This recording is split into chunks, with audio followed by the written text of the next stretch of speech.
Akkor ezt is 5 pontban mutatnám be neked. Az első lépés az az, hogy készítünk neked egy kalkulációt, és összehasonlítunk top szolgáltatót.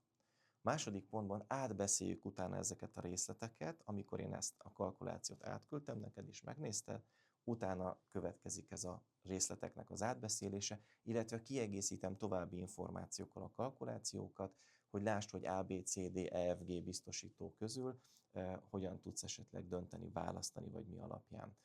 A harmadik lépés, hogy utána te meghozod a döntést, hogy melyik a számodra legszimpatikusabb megoldás, melyik a számodra legszimpatikusabb nyugdíjbiztosítás.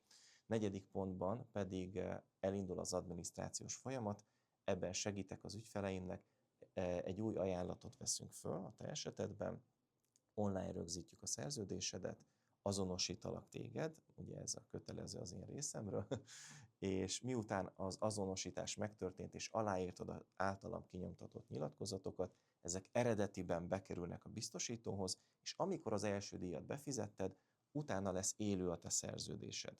És azt gondolhatnánk, hogy hát akkor meg vagyunk mindennel, nem, mert az 5. pontban én egyébként az ügyfeleimmel közösen beszoktam állítani az online felületet, és meg szoktam részletesen mutatni, utána pedig azt is át szoktam beszélni, hogy hogyan tartsuk a jövőben a kapcsolatot, hogy amikor például felülvizsgáljuk a szerződésedet, ennek milyen módja és formája legyen, ami számodra a legmegfelelőbb.